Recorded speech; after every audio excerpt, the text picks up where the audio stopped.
वाले हैं bacterial growth curve. दोस्तों ये माइक्रोबायोलॉजी के सेकेंड यूनिट का एक बहुत इम्पॉर्टेंट टॉपिक है जो कि एग्ज़ाम में कई बार पूछा गया है। तो चलिए दोस्तों स्टार्ट करते हैं।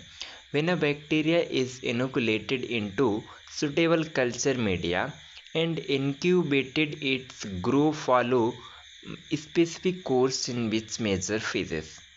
तो दोस्तों इस पॉइंट में ये बताया गया है कि जब हम एक बैक्टीरिया को कल्चर मीडिया में सुटेबल कल्चर मीडिया में पुट करते हैं तो वो कैसे ग्रो करता है, उसके कुछ फेजेस बताए गए हैं, मेजर फेजेस है दोस्तों।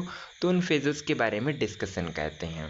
तो इस पैरा में यही बताया गया है फर्स्ट वाले में कि जब हम किसी बैक्टीरिया को सुटेबल कल्चर में पुट करते हैं तो उसके कुछ स्पेसिफिक मेजर उसमें कुछ फेजेस होते हैं जो कि हम आगे डिस्कशन करेंगे। तो इसका जो पहला फेज़ है दोस्तों वो ये है कि लैग फेज़। लैग फेज़ में क्या होता है चलिए देखते हैं। When bacteria are seeded into fresh medium then multiplication take some time. हम एक बैक्टीरिया को पुट करते हैं किसी कल्चर मीडिया में, मल्टीप्लाई मल्टीप्लिकेशन 1 से 2 से 4 ऐसे मल्टीप्लाई होने के लिए छोड़ देते हैं। देन नेक्स्ट पॉइंट में लिखा है कि the period between inoculation and beginning of multiplication is called lag phase. Means कि द पीरियड ऑफ इनोकुलेशन, जब हम कल्चर मीडिया में एक बैक्टीरिया को पुट करते हैं और उसकी जो मल्टीप्लिकेशन स्टार्ट होने की जो बीच की जो ड्यूरेशन होते हैं, पीरियड होती है, उसको हम लैग फेज कहते हैं। मीन्स कि जब कहना चाहिए कि जब बैक्टीरिया अपना ग्रो करना स्टार्ट करता है उस फेज़ को हम लैग फेज कहते हैं। देन थर्ड पॉइंट में क्या बताया गया है कि lag phase is the phase of intense metabolic activity. जो लैग फेज होती है इसमें मेटाबॉलिक एक्टिविटी होती है। कहने का मीन्स कि जब मेटाबॉलिक एक्टिविटी होती है बैक्टीरिया के अंदर तो वो ऑलरेडी बैक्टीरिया का जो काउंटिंग है वो बढ़ती है। देन इसके बाद इसके फोर्थ पॉइंट में क्या बताया गया है कि it is duration depend on the species of bacteria, nature, culture media and temperature.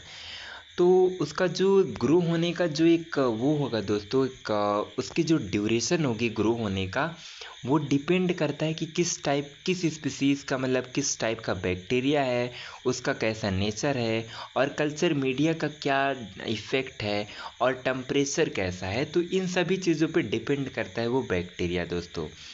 Then इसके बाद हम लोग पढ़ेंगे लॉग फेज़। इसका जो सेकेंड फेज़ है वो है लॉग फेज़। इसमें क्या होता है दोस्तों, it is also known as growth phase. इसको हम ग्रोथ फेज के नाम से भी जानते हैं।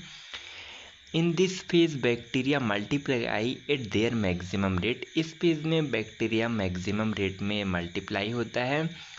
The time require for one bacteria division is called generation time.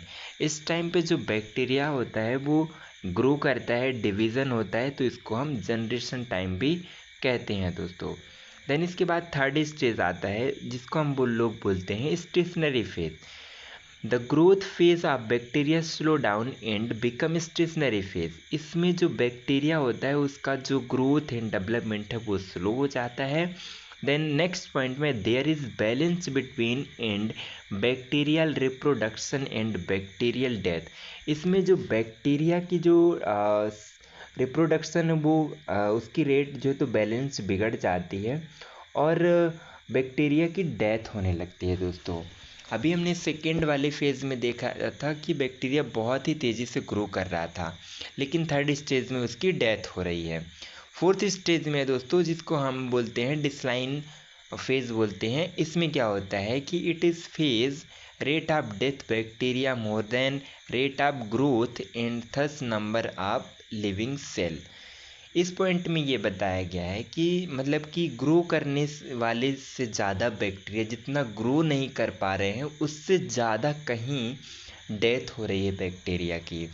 Then fourth point में है कि decline after variable period all cell die in culture become sterile.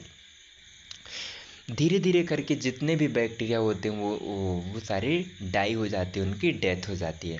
दोस्तों एक पिक्चर आपको दिखाना चाहेंगे, ये डायग्राम आप ज़रूर बनाइएगा एग्ज़ाम में जिससे आपको प्रॉपर एग्जामिनर को क्लियर हो जाए। लैग फेज में इतना सॉरी लैग फेज में थोड़ा सा कम ग्रो करता है बैक्टीरिया। देन इसके बाद लॉग फेज में इसकी ग्रोथ बहुत ही ज़्यादा बढ़ जाती है। देन स्टेशनरी फेज में रुक जाती है और डिसलाइन फेज में जो है तो पूरी बैक्टीरिया की डेथ होने लग जाती है। तो ये रहा दोस्तों ग्रोथ कर्व, मतलब कि बैक्टीरियल ग्रोथ कर्व होता है दोस्तों। वीडियो आपको अच्छे लगे तो प्लीज़ लाइक एंड सब्सक्राइब ज़रूर करें। Thanks for watching.